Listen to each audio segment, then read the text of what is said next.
मित्रांनो, गेल्या आठवड्यामध्ये आपण सारंगी प्रवीण महाजन यांचा एक व्हिडिओ केला होता. त्यात बरेच गौप्यस्फोट केले होते. तो चाललाच आहे. लाखोच्या संख्येने त्याला व्ह्यूज मिळत आहेत, त्याची चर्चा होतीये, त्याच्यावर पॉलिटिकल सर्कलमध्ये पण खूप तीव्र अशा प्रतिक्रिया उमटत आहेत. बऱ्याच भाजप नेत्यांचे मला फोनही आले की अरे हा काय तू तर एकदम बॉम्बस्फोट केलायस. मी म्हटलं बॉम्बस्फोट नाही केलेला आहे की एका अन्यायाला वाचा फोडण्याचा हा प्रयत्न आहे. आणि ती बाई लढतीये, झुंजतीये, झगडतीये आणि समोर मुंडे माफिया आहे संपूर्ण. एवढ्या मोठ्या माफियाशी लढणाऱ्या एका अशा तेजस्वी पराक्रमी अशा महिलेच्या भगिनीच्या मागे आपण उभं राहिलं पाहिजे की नाही? तुम्ही राहिलं पाहिजे खरं म्हणजे. ते म्हणे नाही त्यांची अशी दहशत आहे, अमुक आहे तमुक आहे वगैरे. म्हटलं तुम्हाला जर एवढी दहशत वाटते तर तिचे काय विचार करता तुम्ही? तिला काही ते सोसावं लागत असेल. आता त्या व्हिडिओ नंतरची एक डेव्हलपमेंट अशी आहे की ती आता परळीला जाऊन आली सारंगी आणि या भूमाफियाचे आणखीन काही धागेदोरे ती आज उलगडणार आहे आणि बिंदास गो अहेड. नमस्कार, मी सारंगी प्रवीण महाजन. अनिलजींसोबत आज दुसऱ्यांदा पुन्हा बोलायला तयार आहे. मला असं वाटतं या मुंडे भूमाफिया जे बंधू भगिनी आहे यांच्या आधी आपण थोडंसं पूनम महाजनच्याकडे बोलूया का? हो, कारण तिने काय आरोप केले की तिने असं इंडिकेट केलंय, त्याच्यावर मी व्हिडिओ केला होता की प्रमोद महाजन यांच्या खुनामागे प्रवीण महाजन यांना गोपीनाथ मुंडे यांनी प्रवृत्त केलं, असं जवळजवळ इनडायरेक्टली म्हटलंय. इनडायरेक्टली तेच होऊ शकतं, कारण दुसरं काहीच नाही ना. त्यांनी बंदूक दिली, हे दिलं, ते दिलं, षडयंत्र. आणखीन काय षडयंत्र असणार आहे? तर गोपीनाथ मुंडेंवरच तिने नाव न घेता आरोप केलेला आहे. तर मला असं वाटतं की आमचा जो महाजन परिवार आहे तो अजूनही टेलिकॉम मिनिस्ट्री आहे, त्यांच्याकडे गृहमंत्रीपद आहे, अशा पद्धतीने वागतोय. जे की जाऊन आज इतके वर्ष झाले, त्यांना त्याची सवय लागून गेलेली आहे. जे महाजन मुंडे जे होते, जे तळागाळातून त्यांनी राजकारण सुरू केलं आणि आज ते वरच्या टप्प्याला येऊन पोहोचले होते, त्या महाजन मुंड्यांचं फक्त त्यांनी वरच्या टप्प्याला ते पोहोचल्यानंतर तेवढंच राजकारण त्या दोन बहीण भावंडांनी उचललं. तळागाळाचं राजकारण त्यांनी असं फारसं काही केलेलं नाही. नाहीतर आतापर्यंत यांच्या बाबतीत बरंच काही सामान्य जनतेतून आवाज आला असता की आमचं काम पूनमनी केलं, आमचं काम अजून त्या बाकीच्या लोकांनी केलं, पंकजानी केलं, प्रीतमनी केलं. प्रीतम, मी तर तुम्हाला सांगते, मी बीडला 2-3दा गेले होते, तर अजूनही गल्ल्या गल्ल्यामध्ये ओपन नाल्या आहेत. ज्या खेडेगावात पूर्वी असायच्या बघा त्या नाल्या, त्या अजूनही आहे. कुठेही त्याचा विकास झालेला नाहीये. बीडचा अजिबातही विकास झालेला नाही, बीड जिल्ह्याचा विकास नाहीये. आणि मागे मला गोपीनाथ मुंडेंची पुणे वापरूनच करतात. त्यांच्या नावावरच त्यांचे सगळे वोट्स असतात, त्यांच्याच नावावर सगळे दहशतवाद चालतो. आणि किती वर्ष हे चालवणार आहेत ते? प्रत्येक भाषणामध्ये गोपीनाथराव मुंडे आणि प्रमोद महाजन यांचा त्या घराण्यातल्या वरच्या सगळ्या ज्युनियर जेवढे नेते झाले आहेत त्यांचा तो उल्लेख होत असतो. आता मला आणखीन एक असं म्हणायचं आहे की ह्या लोकांना फक्त 10 वर्ष चान्स मिळतो. 10 वर्ष चान्स मिळाल्यानंतर पक्ष मग यांच्याकडे बघतो की हे कशा पद्धतीने काम करतात आणि मग त्याप्रमाणे यांना पुढचा चान्स मिळतो की नाही हे पक्ष ठरवतो. त्याप्रमाणे आज पूनमला असं वाटलं असेल की तिच्या वडिलांचं नाव एवढं मोठं आहे, तिने कुठल्या तरी एका इंटरव्ह्यूत सांगितलंय माझे बाबा असे होते, अगदी लंडनपर्यंत तिची ख्याती गेली होती, सगळं असं होतं. नो डाऊट ते सगळंच व्यवस्थित होते, पण त्याचा उपयोग हिला झाला म्हणून कायमस्वरूपी हिला होणार आहे का? तो नाही होणार. तो लोक किती वर्ष ऐकतील तुमचं कौतुक? समर्थ रामदासांनी असं म्हटलेलं आहे की सांगे वडिलांची कीर्ती तो एक मूर्ख. मूर्खांच्या लक्षणामध्ये हे तर ते तिने स्वतःच्या बळावर असं काहीच कमवलं नाही. आणि तिने जे सांगितले एअरपोर्टचं काम आणि आणखीन तत्सम कुठले मोठे मोठे कामं, ते कामं घेऊन सामान्य जनतेला काय करायचंय? नाही, आणि मुख्य मग मोदी आणि शहा यांनी का नाही दिलं तिला तिकीट? तेच कुठेतरी नालायक असं वाटलं ना, नालायक वाटलं म्हणून. पण माझं म्हणणं असं की तिला तिकीट मिळणं न मिळणं हा पक्षाचा निर्णय आहे. पण ती जे बोलतीये की गोपीनाथ मुंडे याच्या मागे आहेत असं सूचित करते, ते आक्षेपार्ह नाही का? बरोबर आहे. काय सगळ्यात महत्वाचा मुद्दा काय आहे की तू बोलते याच्या मागे षडयंत्र आहे. मग सांग ना काय षडयंत्र आहे. अर्धवट बोलून नुसता फुसक्या का सोडते. तर बार उडव, मग सांग की गोपीनाथ मुंडे याच्या मागे आहे हिंमत. तर मग तिकडे तर धनंजय आणि पंकजा मुंडेला घाबरतेस तू. षडयंत्र सांग ना मग षडयंत्र काय आहे. षडयंत्र काहीच नाहीये. मी तुम्हाला सांगते षडयंत्र काहीच नाहीये. दोन भावांचा मान अपमानाची ही लढाई आहे. इतके वर्ष डॉमिनेशन, अपमान, आणि ह्या दोन कुटुंबातील सदस्यांना असं वाटायचं की आता हे बघा, ह्या महाजन आणि मुंडे हे दोन आमच्या घरातले बलाढ्य लोक. याच्यानंतर एक बहीण, एक भाऊ आणि आणखीन आम्ही एक, म्हणजे दोन भाऊ आणि एक बहीण. या तिघांनी यांच्या पुढे कायम घुटणे टेकायचे असं यांना वाटायचं. पण घुटणे आम्ही का टेकायचे? एका बहिणीने, एका भावाने बरेच वर्ष घुटणे टेकले, त्यांचे कामं झाले. कामं कुठले झाले? लग्न कार्य, थोडी बहुत मदत, आणखीन काय असेल ते. जशा पद्धतीने बहीण भावांना तुम्ही ठेवलं पाहिजे होतं तसं तुम्ही ठेवलं नाही. पण प्रवीणने आयुष्यात यांच्या पुढे कधीच गुडघे टेकले नाही, कधीच गुडघे टेकले नाही. आता जे काही आहे ऍक्च्युली खरं सांगायचं तर मी हस्तक्षेप करून बोलतो की प्रवीण महाजन, अरविंद मी, आम्ही जवळ कुठला तरी एक वार होता आमचा, बुधवार किंवा शनिवार. अरे मला वाटतं किती वर्ष, 12-15 वर्ष आम्ही शुभ तुमच्या त्या अपार्टमेंट समोर आहे तिथे मीडियामध्ये पण एवढी चर्चा झाली की शुभ हॉटेलमध्ये हे बसून अरे दातारांना पोलीस स्टेशनला बोलवलं होतं. तर त्याच्यामध्ये ना की ऍक्च्युली ही जे म्हणते ना त्याच्यामध्ये आता कसं आहे ना, ती थोडी संकोची आहे, त्यामुळे ती काही गोष्टी सांगत नाहीये. पण प्रमोद महाजन काय होता, कसा होता, त्याची लफडी कशी होती, अफेअर्स कशा होत्या, कोणाकोणाशी होत्या, तसा तो लफडेबाज कोण म्हणतोय म्हणजे प्रमोद महाजन बोलतोय. हो प्रमोद महाजन बद्दल मी बोलतोय. किती तो होता याच्याबद्दल प्रवीण महाजनकडून आम्ही भरपूर किस्से कथा ऐकलेल्या आहेत, आणि त्या जर कधी सांगायला बसलो ना तर जाळायला निघतील, इतक्या भयानक आहेत. त्यामुळे प्रमोद महाजनला सगळ्या तुम्ही जे काय त्याचं बाहेरचं एक व्यक्तिमत्व आहे त्यापेक्षा त्याचं जॅकेल अँड हाईड होता तो.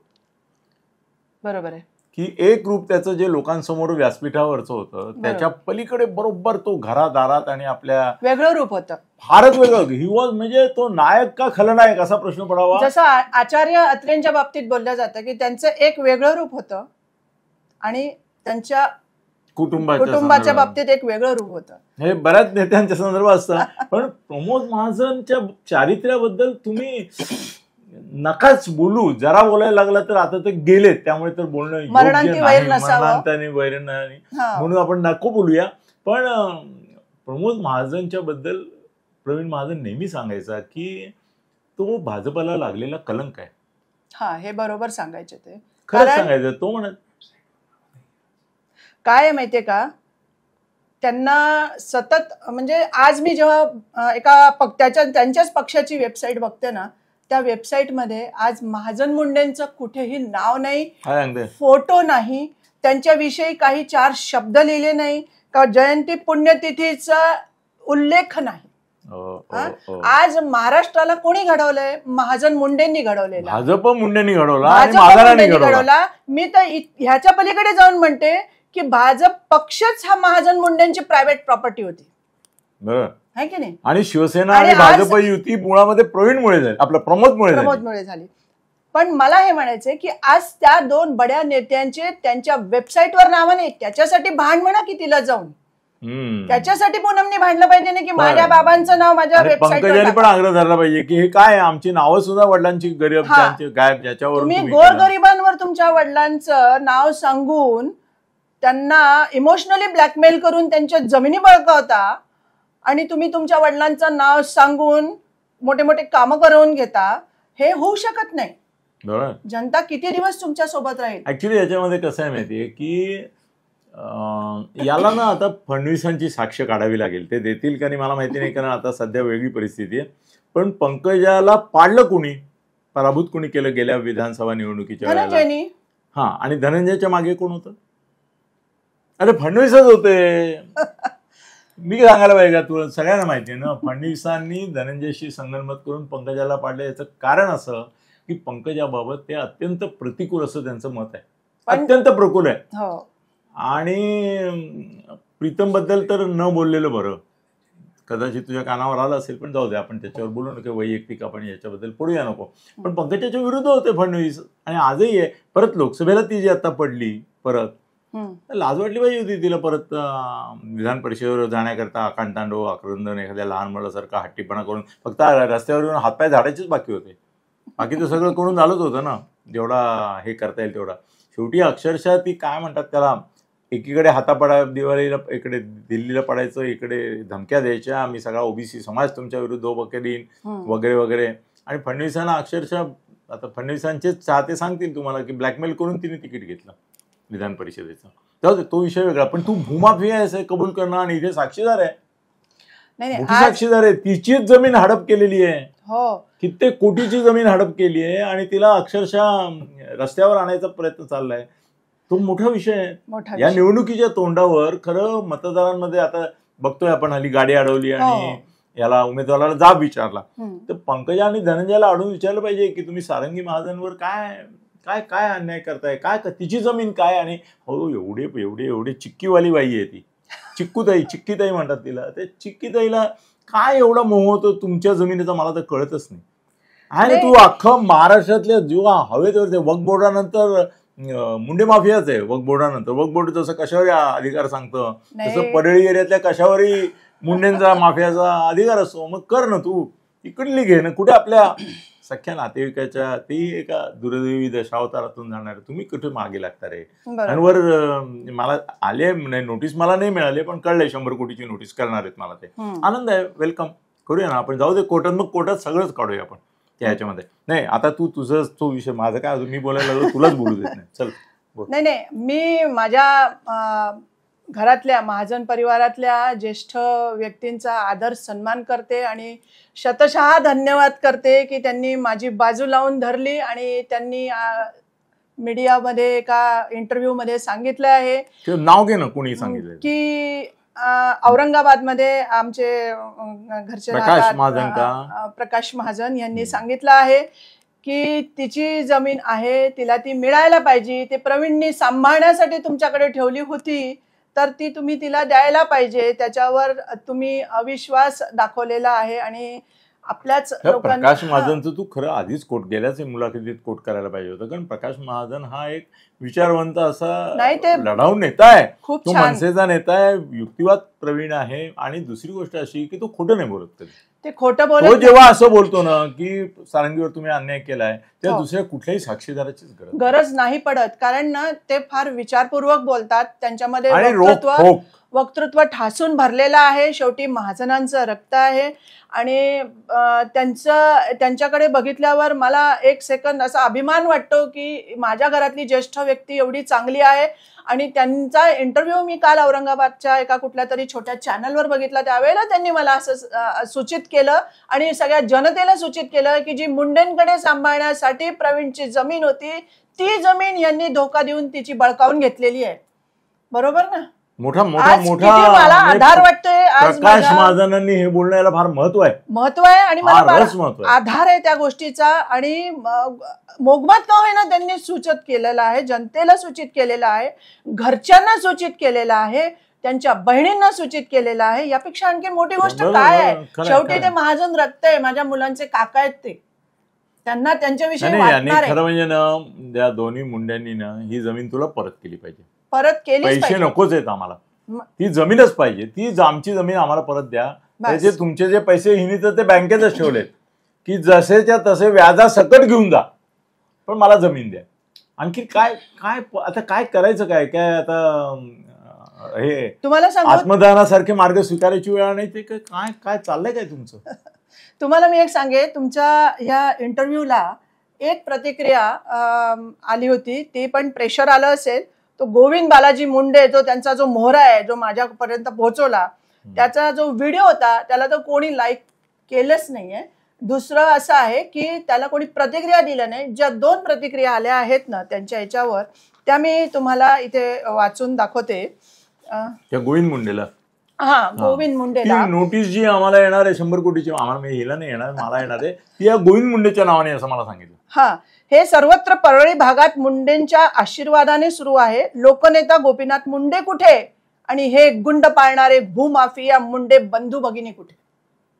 असं लिहिलेलं आहे. आणि दुसरी एक प्रतिक्रिया आहे, गद्दार आहे मुंडे. हे 2 प्रतिक्रियाच आलेल्या आहेत आणि ह्या 2 प्रतिक्रिया मला खूप काही बोलकी प्रतिक्रिया देऊन जातात. गोविंद म्हणून ज्यांनी ते सगळं षडयंत्र सूत्रधार होता, सूत्रधार हे होते, तो हस्तक होता, हे मस्तक होते. मला आणखीन एक फोन आलेला होता परळीमधूनच, की परळीमध्ये जे काय ते MSCB टॉवर आहे त्यांचं, मी फार जात नाही त्याच्यामुळे फारसं मला हे नाही. ते टॉवर क्षेत्रामध्ये सरकारी कामाला येतात लोक, तिथे अधिकारी लोक कामाला येतात. ते अधिकारी लोकांपैकी एक रिटायर्ड अधिकाऱ्याचा फोन होता. मी 4-5 वर्ष मॅडम तिथे जॉब केला, जेव्हा गोपीनाथराव मुंडे होते त्यावेळेला. पण तिथलं वातावरण आज असं आहे, या धनंजय भूमाफिया मुंडेमुळे असं आहे की तिथे जो कोणी अधिकारी जाईल, त्या अधिकाऱ्याची बदली ज्या अधिकाऱ्याने केली आहे त्या अधिकाऱ्याला तो हात जोडून सांगतो, साहेब मी तुम्हाला 10 लाख रुपये देतो, पण मला परळीच्या पॉवर स्टेशनला पाठवू नका नोकरीला. कारण माझ्याकडून काय कामं करून घेतात आणि त्या कामावर कुठे कार्यवाही झाली, उद्या काही ओपन झालं तर माझी सही असते आणि मी पूर्णपणे हे होऊन जातो, बर्बाद होऊन जातो. त्याच्यामुळे त्यांनी असं सांगितलं की आम्हाला हे अनुभव आलेत म्हणे, परळीमध्ये कोणीही कामाला जायला बघत नाही सरकारी अधिकारी, कारण हे मुंडे बहीण भाऊ फोन करतात आणि दमदाटे करून सगळं कामं करून घेतात आणि सगळं मग ह्यांच्या सह्या जातात. यांच्या सह्या गेल्या की शासन तर मग अधिकाऱ्यांना पकडणार, नेत्यांना नाही पकडत. हा पण एक प्रकार असतो. आणि दुसरा अजून मला असं म्हणायचंय की जे धनंजयनी केलेलं आहे, करोडोची जमीन झापलेली आहे, त्या जमिनीची मला रजिस्ट्री कॅन्सल करून पाहिजे, नाही तर आजच्या रेट प्रमाणे जेवढे पैसे आहेत तेवढे पैसे मला दिले पाहिजे. आणि त्यांनी दिलेले तू परत करायला तयारच असते ना. कधी मी त्यांचे पैसे जमा करून ठेवलेले आहे, मला त्याची बिलकुल आवश्यकता नाही. काय हे धनंजय आणि पंकजा, तुम्ही तरी काय नोट आहे तुझी?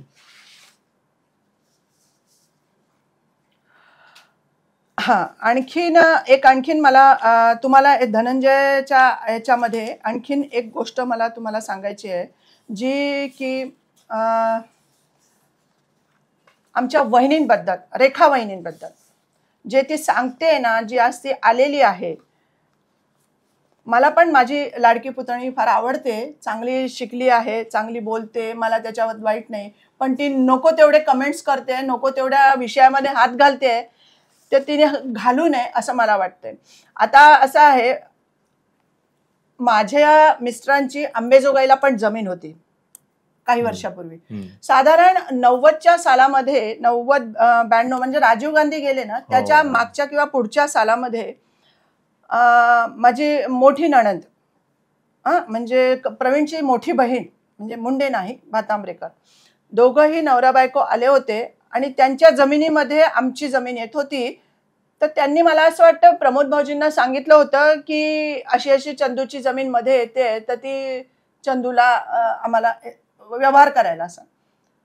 तर केवळ भावाच्या शब्दावर त्यांनी ती जमीन पूर्णपणे त्यांच्या नावावर करून दिली होती, पूर्णपणे. आम्हाला माहित पण नव्हतं, पण ही घटना माझ्या डोळ्यासमोर घडली असल्यामुळे मी बघितलं होतं. अशोकराव भातांब्रेकर माझे भाऊजी, ते आता हयात नाहीत, पण ते त्यावेळेला होते, पेपर सगळे घेऊन आले होते, प्रवीणच्या सह्या घेऊन गेले होते.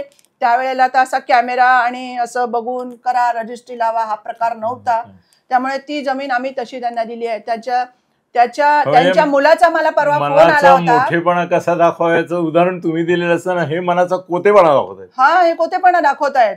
आणि मला एक म्हणायचंय की गोविंद मुंडेंनी अजून मला त्यावेळेला असंही सांगितलं होतं की तुमच्या मिस्टरांना, म्हणजे तुमचे जे यजमान आहे प्रवीण महाजन यांनी काही जमिनी अजून घेतलेल्या आहेत आणि त्यावेळेला गोपीनाथराव मुंडेंनी त्यांना मध्यस्थी करून त्या घेऊन दिलेल्या आहेत असंही त्यांनी सांगितलं. त्याच्यामध्ये त्या अजून यायच्याच आहे. त्यांनी त्यावेळेला सांगितलं की बिडकीनमध्ये पण घेऊन ठेवलेली आहे.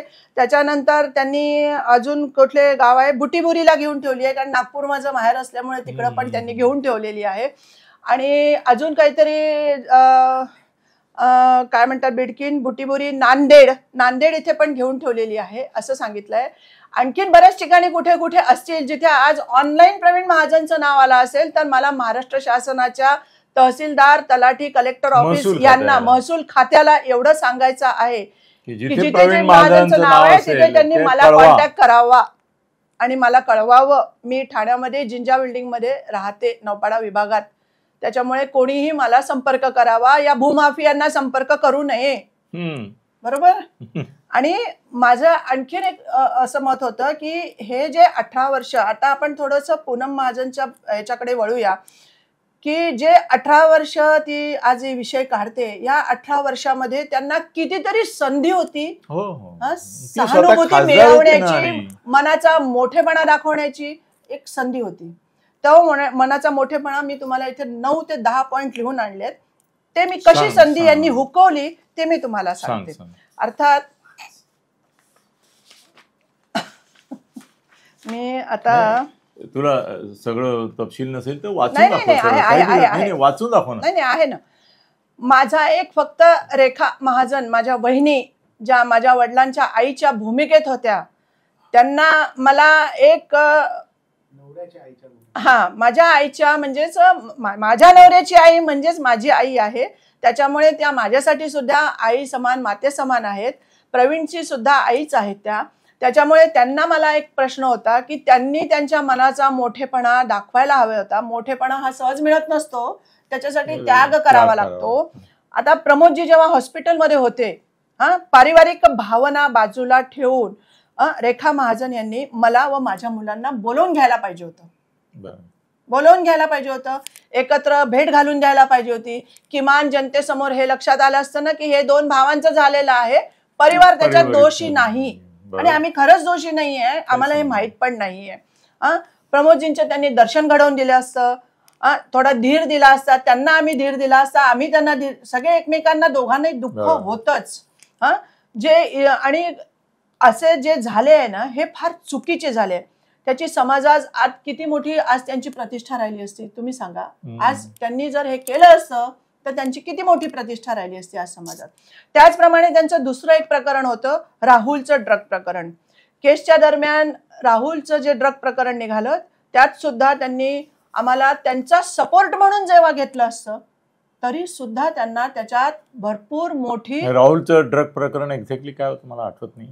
राहुलचं काहीतरी मला असं वाटतं 3 जूनला ड्रग प्रकरण बाहेर पडलं होतं 2006ला आणि ते विवेक मेहत्रा सोबत होतं. तो मेला ना. तो मेला ड्रग्नीच मेला, अतिसेवनामुळे मेला. आणि खरं तुम्हाला सांगू का, माझ्या ह्या महाजन परिवारामध्ये 3 भावांचे जे मुलं आहेत त्याच्यामध्ये सर्वात मोठा मुलगा राहुल आहे आणि ह्या एकदम सोळाणे मुलगा आहे, एकदम चांगला मुलगा आहे, स्वभावाने खूप शांत चांगला.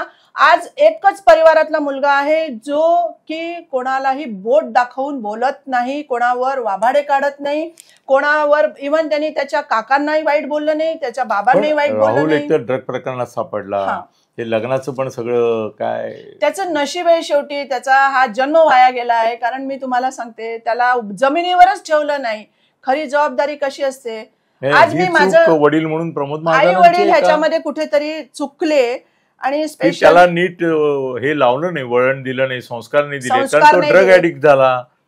बरोबर. तो वैवाहिक जीवन सुद्धा त्याचं काय वेगवेगळ्या गोष्टीत गेलं. कसं आमच्या घरामध्ये त्यांच्या आयुष्यात जे वादळ येत होते त्या वादळांना प्रवीणनी स्वतः मध्ये खेचलं गेलं, प्रवीणला मध्ये खेचलं त्यांनी आणि त्यांचा पुरेपूर वापर करून घेतला आणि आज आमच्यावरच दोष लावतायत आणि त्याची किंमत माझ्या नवऱ्याने जन्मठेपेत मोजली आहे. एवढा वापर केला की भावाभावांमध्ये आज भांडणं व्हायला लागली. मला एवढंच म्हणायचं होतं इथे या पॉइंटला येऊ आपण की पूनम गोपीनाथ मुंडेंवर प्रवीण महाजनला चिथावून मारल्याचा आरोप करते प्रमोद महाजनांना. तू आता बोलताना असं म्हणते की प्रवीणचा वापर महाजन कुटुंब काही त्यांची जी काही वैयक्तिक भानगडी होत्या त्याच्यामध्ये त्यांनी त्यांचा वापर केला आहे. त्याच्यामध्ये त्यांनी प्रवीणला बोलवणं, प्रत्येक वेळेला सोबत घेणं, त्यांच्या कौटुंबिक जीवनामध्ये नवरा बायकोंच्या जीवनामध्ये जो वापर झालेला आहे प्रवीणचा तो तेव्हा ते त्यांना गोड वाटत होते आणि आज एकदम त्यांना असं का वाटतंय की षडयंत्र केलं, नफरत झाली, षडयंत्र आज यांना का वाटतंय?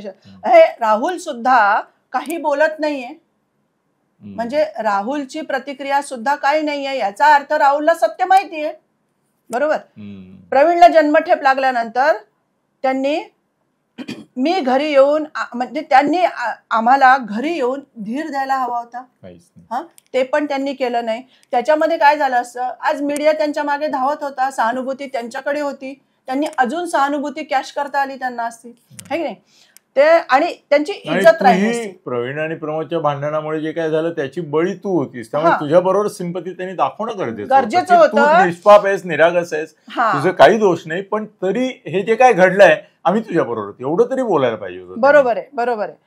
पुढे प्रवीण फर्लोवर घरी आले असताना 4 पोलीस आणि 2 वकील घेऊन सुद्धा त्यांनी आमच्याकडे आले असते आणि प्रवीणला भेटले असते, समक्ष विचारलं असतं, अरे काय झालं, घटना घडली पण मला तू सत्य सांग, काय झालं, काय कुठे चुकलं, हे जर त्यांनी जबाब विचारला असता तरी तो त्यांना विचारणं योग्य होतं. मोठ्या होत्या त्या, ते पण त्यांनी केलं नाही, त्याच्यामुळे ती पण त्यांनी संधी गमावली. नंतर प्रवीण हॉस्पिटलला जेव्हा कोमात होते तेव्हा सुद्धा त्या 83 दिवसात आल्या नाही, गेल्यानंतर सुद्धा. हे सगळं तू त्या रेखा महाजनांबद्दल बोलतो? हो, रेखा महाजन, रेखा प्रमोद महाजन ह्या आमच्या म्हणजे वडिलांच्या जागेवर होत्या, आईच्या जागेवर होत्या.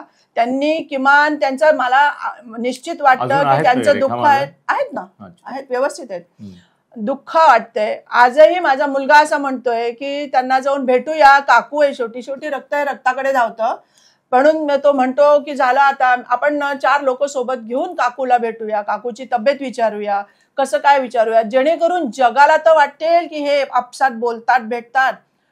जो गॅप झालाय ना त्याचा फायदा हे धनंजयचे भूमाफिया जे चमचे आहेत ना हे घेतात, गैरफायदा घेतात त्याचा. त्याच्यामुळे आणि दुसरं असं होतं की प्रवीण हॉस्पिटलला कोमात होते तेव्हा जेव्हा गेले त्यावेळेला सुद्धा रेखा महाजन भेटायला आल्या नाही. आणि आजी भेटायला आल्या होत्या. आजी म्हणजे माझ्या मुलांची आजी, माझ्या सासूबाई प्रभावती महाजन 3 दिवसांनी भेटायला आल्या होत्या प्रवीण गेल्यानंतर. तेव्हा त्यांच्या मोठ्या मुलीने त्यांना माझ्याकडे आणलं होतं आणि त्या भेटायला आल्या होत्या. त्यावेळेला त्यांनी सांत्वन केलं होतं आणि त्या आपलेपणाने वागल्या होत्या. त्याच्यानंतर त्यांनी सासूबाई ज्या वेळेला कॅन्सरची ट्रीटमेंट घेत होत्या शेवटच्या काळामध्ये, त्यावेळेला सुद्धा त्यांनी आम्हाला बोलावलं नाही, की सासूबाईंना भेटू पण दिलं नाही. अंत्यदर्शन त्या शेवटच्या काळामध्ये प्रकाश महाजन यांच्या घरी होत्या, त्यावेळेला असं म्हटलं नाही की चल सारंगी आपण जाऊन आपल्या सासूबाईंना भेटू, आपण एकत्र जाऊन येऊ, भेटून येऊ. कधीही त्यांनी म्हटलं नाही. ही माझी अपेक्षा नाहीये, ही सामान्य जनतेला वाटणारे प्रश्न आणि हे सामान्य जनतेला वाटणारे प्रश्न आहे, हे जे की मी रोज हे झेलते की मोठे तुझ्या घरचे काहीच तुला म्हणत नाही का, बोलत नाही का, आजपर्यंत बोलाचाली नाही का, असे मला रोज उठून ह्या प्रश्नांना सामोरं जावं लागतं. आणि ह्या संधींपैकी 4-5 संध्या मला ज्या आहे त्यात मला रोज समजत होत्या, पण ह्याच्यातल्या काही संधी म्हणजे मेल्यावर सुद्धा माणूस येत नाही, मरणांती वैर असावं का असं पण म्हटलं. बरं, त्या आल्या नाही, त्यांच्या 2 बहिणी पण आल्या नाही नंतर. म्हणजे इतकं माणसामध्ये बहिष्कार, इतकं माणसामध्ये राग असतो का? मी जेव्हा गोपीनाथराव गेले असताना मी इमिजिएट गेले होते, मला कळवलं होतं, आपल्या प्रकाश महाजनांच्या मुलींनी कळवलं होतं की काकू गोपीनाथराव गेले, त्यावेळेलाही कळवलं होतं, आणि आजी गेली त्यावेळेलाही कळवलं होतं, तिची आजी गेली तेव्हा, मुलांची आजी. तर त्यावेळेला मला टीव्हीवरच कळलं होतं गोपीनाथराव गेले म्हणून. आणि मी आणि कपिल आम्ही दोघांनी गेलो जिथं त्यांचं ते फ्युनरलचं ठेवलं होतं, मला त्यांचं गाव आठवत नाही. एवढा पूर्ण वंजारी समाज पूर्ण असा पसरलेला होता, दुःखात डुबलेला होता, दुःखात डुबलेला होता, जनसागर होता तो पूर्ण. मी गेल्यानंतर त्याच वंजारी समाजाने आम्हाला मुंडे साहेबांच्या शव जिथे ठेवलं होतं त्यांचं प्रेत तिथपर्यंत आम्हाला नेलं. त्याच वंजारी समाजाने मान सन्मानाने नेलं. हे कोणामुळे? कारण ते मुंडे साहेबांना देव मानत होते आणि त्यांचे आम्ही नातेवाईक होतो, म्हणून त्यांनी तिथपर्यंत नेलं. तिथे आम्ही त्यांना बघितलं, भेटली मी आत्याशी, म्हणजे ह्याच्या कपिलच्या आत्याशी भेटले, प्रज्ञा मुंडे यांच्याशी. त्या माझ्याशी एक शब्दही बोलल्या नाही. त्यांना दुःख होतं ते. आज शेवटी आपण त्या दुःखामध्ये सहभागी होऊ एवढंच मला वाटत होतं. मुलगा भेटला. पंकजा त्यावेळेला म्हणली चल मामी घरी चल, पण त्यावेळेला मला घरी जायचं नव्हतं कारण त्यांचा माहोल होता. मी घरी ठाण्याला येऊन गेले. पण मला एकच म्हणायचं होतं की रेखा महाजनांना खूप संधी होती की तुम्ही आम्हाला नुसतं तोंड ढकलं जरी भेटलं असतात ना, तरी आज तुम्हाला सर्व महाराष्ट्राच्या जनतेने नव्हेच देशाच्या जनतेने डोक्यावर उचललं असतं. पण ती संधी त्यांनी गमावली. बाकी काही नाही. माणुसकी, कौटुंबिक धागेदोरे, नाते काहीच नाही. आणि हे जे इव्हन त्यावेळेला माहितीये आपला हा धनंजय भूमाफिया करणारा आता तो प्रसिद्ध झालाय तिथे. आणि कोणीतरी ना त्याच्याविषयी असं बोललेलं आहे की डीएम बॉस बोलते बाकी डीएम सबको कोळते. काय डीएम बॉस बोलतात आणि डीएम बॉसच लोकांना कोळतात, म्हणजे कोळून काढतात. अच्छा, ओके. मला आता धनंजय मुंडेचा विषय निघालाय तर एक मी साईड स्टोरी जी फारशी कोणाला माहिती नाही, पण तू परवा मला काही डिटेल सांगत होती, त्या जरा बिंदासपणे आपण शेअर करूया लोकांशी. करुणा शर्मा काय प्रकरण आहे? अहो मी तुम्हाला सांगते ना, हा धनंजय कोणाचाच झाला नाही. सुरुवातीला ज्या पक्षात होता त्या पक्षाचा झाला नाही. गोपीनाथ रावांसोबत राहायचा, गोपीनाथ रावांचा झाला नाही. त्यांच्या कुटुंबाचा झाला नाही. लग्न केलं करुणा मुंडेशी, तिचा झाला नाही. पण करुणा शर्मा म्हणजे जी मुंडे आहे ती त्याची खरी बायको होती. ती खरी बायको होती. आणि आता जी आहे त्याच्याबरोबर ती खोटी बायको आहे. समाजातलीच आहे ती, पण खरी आहे. अच्छा, दोन्ही खऱ्याच आहे. ती समाजातली आहे, ऑफिशियली ती आहे. पण मग करुणा शर्मा होती. ती करुणा शर्मा होती, ती करुणा मुंडे झाली. इतक्या वर्षाचा संसार. त्यांचं प्रेम कुठे जमलं किंवा काय ते काही मला आयडिया नाही. मी यांच्या प्रेमामध्ये कशाला पडू. मग करुणा शर्मा असताना ही दुसरी काय नाव तिचं आता जी राजश्री. ती कुठून त्यांच्या समाजातली आहे. तिच्या लग्नाला मी पण हजर होते. नाही, पण मग करुणा असताना राजश्री लग्न करण्याची आयडिया कशी काय आली पुढे? आयडिया म्हणजे आता घरच्यांचा आग्रह होता ना. ती समाजातली नाहीये. समाजातली तू बायको कर, तिच्याशी तू वेगळा संसार साध. म्हणजे असं दोन असेल, त्यांचं काय असेल त्यांचं त्यांना माहिती. पण दोन बायकांचा पण झाला नाही. ही शर्मा होती आणि यांना कुटुंबाचा दबाव त्यांच्यावर होता. हो, कुटुंबाचाच दबाव. आपल्या समाजातली मुलगी परत कर म्हणून कुटुंबाचाच दबाव. पण मग या दोन बायकांचं नातं कसं राहिलं? त्या दोन बायका माहिती नाही, आपसात बोलतात नाही बोलत. त्यावेळेला कधीतरी तुला नाही, करुणा मुंडेला मी कधी बघितलं नव्हतं. कारण त्यावेळेला मीच माझ्या एवढ्या दोन लहान जुळे मुलं तुम्ही तर बघत होतात मी किती व्यस्त असायची घरामध्ये. त्यामुळे यांचे करुणाला पण मुलं वगैरे आहेत की एक मुलगा एक मुलगी आहे. गोपीनाथचंच नाव आपल्या ह्याचे धनंजयचंच नाव लावतात. धनंजयचंच नाव लावतात. त्यांना एक मुलगा एक मुलगी आहे. आपल्या पंकजाने जेव्हा आपल्या मुलाला एक प्रमोशन म्हणून त्याला स्टेजवर ओळख करून दिली आणि पुढचा वारसदार म्हणून सामान्य जनतेमध्ये इनडायरेक्टली डिक्लेअर केलेला आहे, त्यामुळे आज धनंजयला एकदम खळबळ वाटले ना, पोटात दुखलं ना त्याच्या. अरे आपला तर कोणी वारस नाही. मग करुणा मुंडेची मुलं आठवले. म्हणजे काय आहे, हा जिथं गरज असेल ना त्याचा वापर ह्या करून घ्यायचा. करुणाची मुलं त्याच्याकडे. आता करुणाचे दोन्ही मुलं त्यांनी फॉर्मवर वारसदार म्हणून लिहिलेले आहेत. म्हणजे तिला मुलगा आहे ना, आज हिला मुलगा नाहीये. त्याच्यामुळे काय माहितीये का, परळीचा जो बिहार करणारा भूमाफिया धनंजय मुंडे हा कोणाचाच नाही. तो दोन बायकांचाही नाही झाला. तो आधी ज्या पक्षात होता त्याचाही नाही झाला. तो फॅमिलीचा नाही झाला. तो आता ज्या पक्षात होता त्याचाही नाही झाला, पवार साहेबांच्या. त्याच्यानंतर त्यांनी धनंजयनेच हा पक्ष फोडला, मी तर म्हणेन. आता काय सांगते? हो, मला असं वाटतं, कारण त्याचं जे ते बघणं, तो खुनसी स्वभाव, ते डोळे आणि ते असे त्याचा जो बॉडी लँग्वेज आहे ना, त्याच्यावरून वाटू शकतो की त्यानेच अजितदादांना फोडलंय, असं मला वाटू शकतं. हा वेगळा मुद्दा. आता काही आणखीन मुद्दे राहिलेत, कारण मी ना अजून एक व्हिडिओ करणार आहे सारंगी बरोबर, आणि तो या पुस्तकाबद्दल करणार आहे. या पुस्तकात तू येणार आहे. वैजनाथाच्या नावावर हा मत मागतो. वंजारी जनतेला माझं आव्हान आहे की तुम्ही स्वतःचं हित बघून मतदान करा. भूमाफियाला कितपत आपल्याला साथ द्यायची आहे ते ठरवा. आणि पुढे तुम्हाला अशाच पद्धतीने असं दबावाचं तंत्र आणून, दहशतवादाचं तंत्र आणून याच्या दहशतीखाली जगायचं आहे का नाही हे पण वंजारी समाजाने ठरवावं. कारण वंजारी समाज हा खूप भोळा समाज आहे, खूप साधा समाज आहे, खूप त्याला भडकवलं की भडकतो असा समाज आहे. त्याला हे इमोशनली ब्लॅकमेल करतात. भरपूर पैशाचं वाटप चालू आहे आणि रातोरात मतं फिरवून तो आपल्या बाजूनी करणाऱ्यातला तो एकमेकाच म्हणजे तो थोडक्यात तुम्हाला मी सांगते. पंकजाला त्यांनी दगा दिला दोनदा, तर पंकजाचे त्याचे संबंध मला तेच वाटत नाही. स्वाभिमान काही असतो का नाही माणसामध्ये, काही असतं. पंकजा कशी काय त्याच्याबरोबर जाते?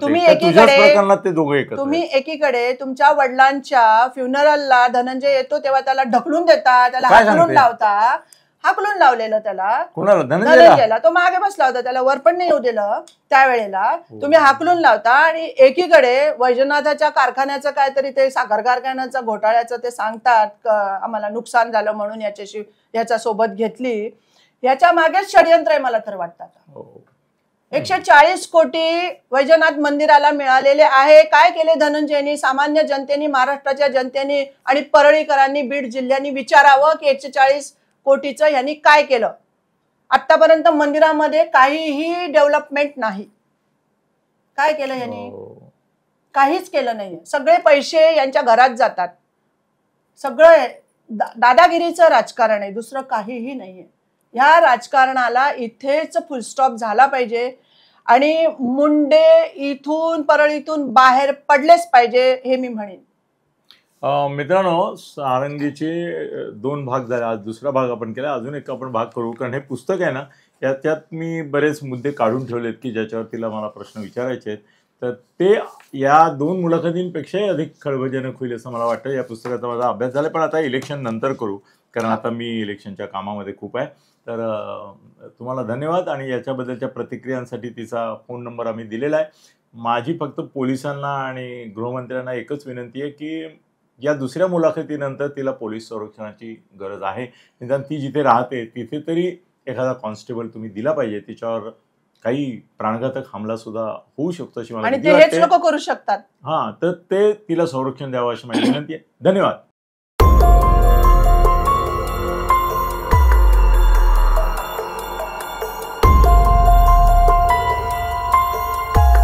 खळबळजनक गौप्यस्फोट म्हणजेच YouTube चॅनल अनिल थत्ते गगनभेदी. खळबळजनक गौप्यस्फोट म्हणजेच YouTube चॅनल अनिल थत्ते गगनभेदी.